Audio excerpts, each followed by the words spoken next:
क्या कहेंगे सर उसके बारे में? हिंदी बोलायचं सर पहिल्यांदा मराठीमध्ये घ्या. सर पहिल्यांदा मराठी. नाही, हे अतिशय मी पहिल्यांदा या नाटकात सुरुवातीला काम केलं होतं यशवंत दत्तांबरोबर, त्यामुळे मला नाटक माहिती आहे. एक काय म्हणतो एका नटाची शोकांतिका आणि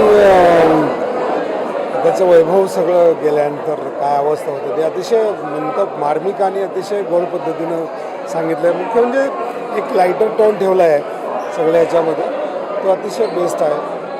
आणि अभिनयासंदर्भात किंवा याच्या संदर्भात महेशबद्दल काही बोलू शकत नाही, कारण मूळ कलाकृती पण चांगली आहे आणि त्याला चार चांद लावल्यासारखे. म्हणजे नाना पाटेकर माझ्यामध्ये ह्या पिढीतला एवढा चांगला नट दुसरा कोणी नाही आहे.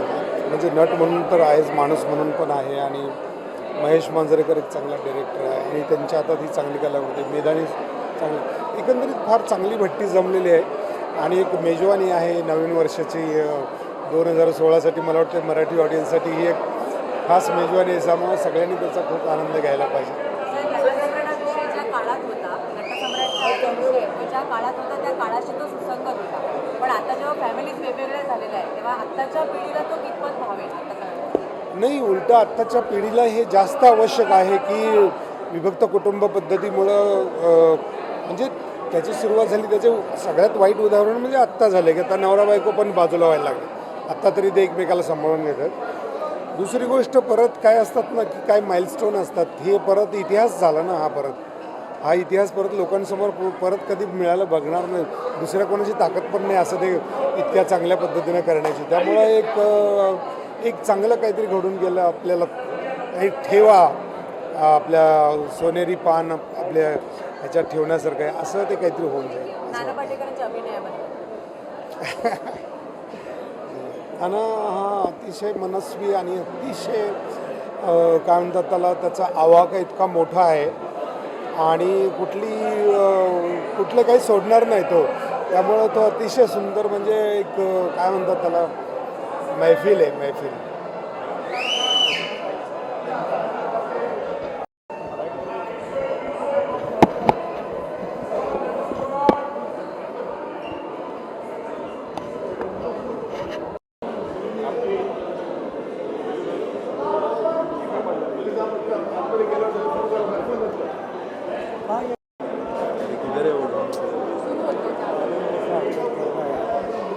फोन तो मारो तो उसके पे नंबर पे फोन नंबर नहीं है.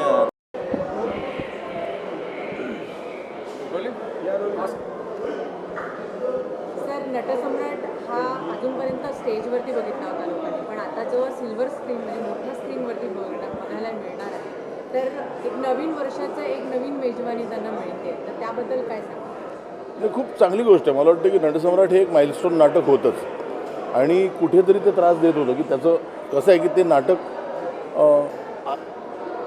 ती जी एक सिन्सिअरिटी होती आधी, नटांकडे वेळ होता, तर आता because of the changing Times आता सिनेमा आला आहे, टेलिव्हिजन आलं आहे, तेव्हा नाटक कुठेतरी आणि नटसम्राटसारखं नाटक करण्यासाठी जे एक काय म्हणतात त्याला कमिटमेंट पाहिजे ना, ती आता सध्या देता येत नाही आहे. तर समवेअर दॅट ते मला त्रास देत होतं की त्याचा सिनेमा करावा, पण नाटकाचा सिनेमा करताना ते नाटकासारखं दिसू नये हे मला कायम डोक्यात होतं. म्हणून इट टूक टाईम. 4 वर्ष लागली सिनेमा लिहायला, मला बनवायला मे बी लिहायला 2 वर्ष लागली. पण today when I see it, आजची रिॲक्शन बघितली, आय एम सो हॅपी की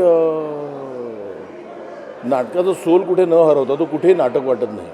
आणि आय एम पर्सनली सॅटिस्फाईड. पण काय असतं की आपण प्रत्येक वेळेला ना जेव्हा सिनेमा करतो तर आपल्याला वाटत असतं की आपल्याला आपण ऑडियन्ससाठी काहीतरी करतो आहे. आपल्याला वाटत असतं की आपल्याला माहिती आहे ऑडियन्सला काय हवं आहे. असं कधीच नसतं. ऑडियन्सला चांगलं ते ॲक्सेप्ट करत असतात. त्यांच्या आपण कधी त्यांच्या बघण्याच्या क्षमतेला आपण कमी लेखतो की त्यांना एंटरटेनमेंट पाहिजे, त्यांना नाचगाणी पाहिजे. No, it is not the case. Audience will always accept a good cinema. त्यामुळे सिनेमा करताना हा सिनेमा करताना असं डोक्यात होतं की हा सिनेमा पहिला मला आवडला पाहिजे, नंतर आपण ऑडियन्सचा विचार करू. आणि तो मला भयंकर आवडला आणि I saw it today with the audience. आणि माझं असं लक्षात आलं की ऑडियन्सला ऑनेस्टली काही दिलं ते एक्सेप्ट करतात. सर, नानांबरोबर काम करण्याचा अनुभव कसा होता? फॅन्टॅस्टिक, फिनॉमिनल अनुभव होता. काय थोडे हो खूप खूप अफवा असतात, खूप गोष्ट स्टोरीज असतात की नाना असं आहे तसं आहे. बरं, नानालाही वाटत असेल की महेश असं आहे तसं आहे, पण मला नाही वाटत की मी तिकडे जाताना विचार केला की मला माहिती आहे काय करायचं ते. बऱ्याच जणांनी सांगितलं का सिनेमा होणार नाही, पण मी त्यांना खात्रीने सांगितलं की 100% सिनेमा होईल. आणि सांगायला तर खूप बरं वाटतं की Nana was a pleasure to work with. एकही आमचा वाद झाला नाही, एकही भांडण झालं नाही. इनफॅक्ट या सिनेमानंतर we have become more friends. आधी एवढे आम्ही होतो मित्र, पण एवढे नव्हतो. Today we understand each other. आणि मला वाटतं त्याला हँडल केलं, त्याचे मला कळतं तो का चिडत असेल, का त्याची इरिटेटिंग होत असेल, पण त्याची कारणं आहेत जी मला वाटतं की इफ यू नो म्हणजे तो एक्सपेक्ट करतो की इतरांकडे पण परफेक्शन आणि त्याची सिन्सिअरिटी जेवढी ते सांभाळायला लागतं फक्त. आणि I think is a fantastic person to work with. Cinema editing करताना किती कसं खूप मी एकतर काय असतं, मी प्रत्येक हा एडिट मला सॅटिस्फाय केल्याशिवाय मी कधीच नाही. मी प्रत्येक एडिटला बसतो. माझा एडिटर खूप छान आहे, व्हेरी व्हेरी वेल एडिटेड फिल्म. पण मी बसलो होतो आणि थोडंसं लेंथ होतं, पण आता खूप चांगले सीन पण त्यात गेले. पण then you have to be a little ruthless, कारण सिनेमाचा लेंथ पण आपल्याला डोक्यात ठेवायचं असतं. पण whatever is the end result is phenomenal. Sir इस फिल्म की टैगलाइन है असा नट होणे नाही. सर ऐसा क्यों, यही क्यों? क्या टैगलाइन? बिकॉज ऐसा नट हुआ नहीं. व्हाट इज नट सम्राट, कि ऐसा नट जो हुआ नहीं, जी जी. तो वो ये पूरी कहानी कहता है, जो ये टैगलाइन है पूरी कहानी कहता है. कहानी कहता है वो. और एक it is an actors film, it is a theatre actors film. End क्या होता है कि बहुत हम भी थिएटर से आए, तो वो होता है कि हम क्या करते, हम प्लेस करके घर पे जाते ना, हम सिर्फ वहाँ कॉस्ट्यूम निकाल के घर पे जाते. कई बार हम थिएटर घर पे लेके जाते. तो वो जो थिन लाइन है dividing between theatre end reality, वो हम लोग भूल जाते हैं आफ्टर डूइंग मैनी शोज. तो वो उसकी तकलीफ होती है घर में. तो अब फिल्म देखने के बाद आपको पता चलेगा. सर आपने हमेशा ही सीरियस मुद्दे छेड़े, मतलब कुछ भी अपने कन्विक्शन को बिखेर कर, और साथ साथ इतनी सेक्स कॉमेडीज आ रही, तो मतलब पब्लिक एक्सेप्ट करती है. To each is own. अभी चल रही है 100 करोड़ कर रही है, तो क्या करें. There is public for audience for that. मैं शायद नहीं करूँगा. नहीं, एक बात सुनो, द फैक्ट दैट 100 करोड़ की बिजनेस करती है मतलब एक ऑडियंस है. तो वो ऑडियंस से मैं उनको चैलेंज तो नहीं कर सकता. शायद मैं ऐसी फिल्में नहीं बनाऊंगा, लेकिन जो बनाते हैं उनको बस बनाने दो. देखने वाले तो है, तो क्या करेंगे. जब तक ये देखने वाले कम नहीं होंगे, बनना बंद नहीं होगा. So it is never blame the makers. I feel there is an audience for it. So क्या करें. सर आपने अब तक जितनी भी फिल्म देखी है ये इंटरवल तक, कुछ ऐसा रह गया जो आपको भी नहीं, मैंने तो अभी 200 बार देखी रहेगी ना एडिट में, तो मेरे को कुछ नहीं लगता इसमें कुछ रहेगा. From the point of view. नहीं, मैं ऑडियंस जब बोलेंगे तो पता चलेगा कुछ रहेगा क्या. सर नटसम्राट ही एका फॅमिलीची गोष्ट आहे. तर आता जेव्हा फॅमिलीज वेगवेगळ्या होत आहेत किंवा मुलं आता टेक्नॉलॉजी सॅव्ही झालेली आहेत, एकमेकांशी जास्त कनेक्ट नसतो, अशा वेळेला हा फॅमिली ड्रामा किंवा फॅमिलीशी कनेक्ट असलेला काही ना, आपल्या इथे अजूनही फॅमिली करतो आपण. अजूनही नाही तेवढं आपण हे झालेलो आहोत. आणि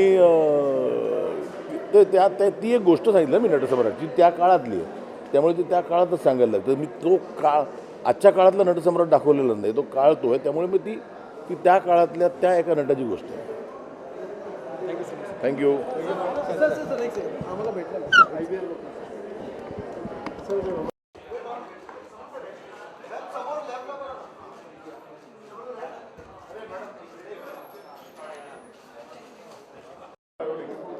आपने फिल्म देखी, कैसी लगी आपको?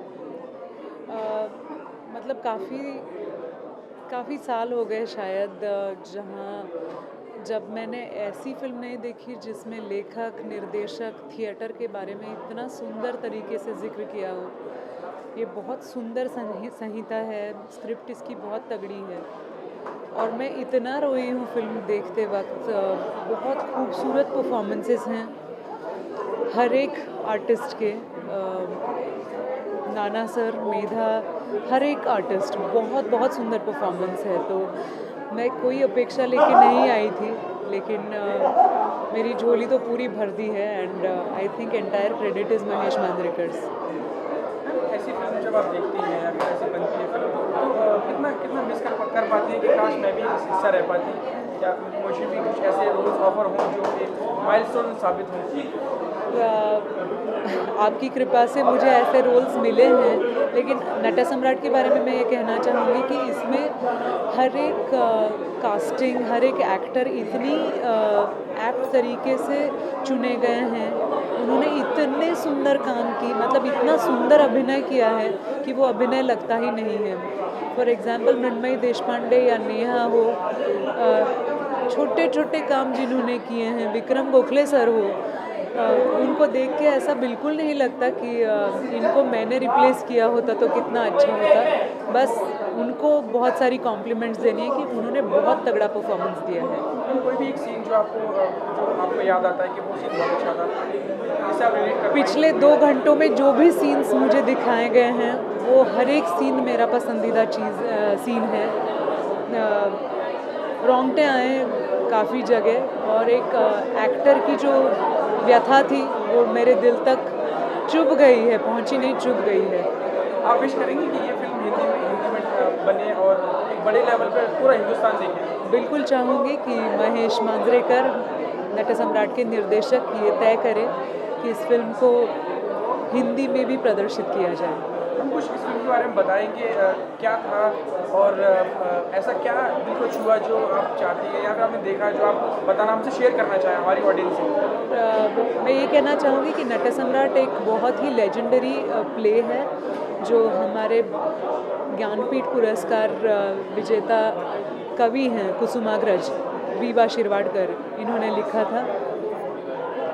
और इसको इतना इंडियन रूटिंग दिया गया है इस प्ले में। तो एक कलाकार एक इंसान भी होता है, उस इंसान की क्या इमोशनल जर्नी होती है, ये बहुत खूबसूरत और पेनफुल तरीके से दर्शाया गया है इस नाटक में। और मुझे लगता है कि ये फिल्म उस नाटक को एक हद तक ऊंचाई पर ले जाती है और ये इसका सक्सेस है। मैम कोई भी दो चीज़ें What? लास्ट क्वेश्चन, कोई भी दो चीज़ें जो आप फिल्म को के बारे में सबसे अच्छा आपको जो लगा, कोई भी दो चीज़ें? सबसे पहले महेश मांजरेकर जिन्होंने ये तय किया कि वो ये बीड़ा उठाएंगे कि वो फिल्म बनाएंगे नट सम्राट के ऊपर, और उनकी पूरी कास्ट जो नाना सर, मेधा मांजरेकर, विक्रम गोखले, मृण्मयी देशपांडे और नेहा, सुनील बर्वे, इन्होंने मुझे लगता है कि बहुत अच्छी तरह से जिम्मा उठाया है। Thank you. मैम थोडेसे विजुअल, थोडेसे विजुअल।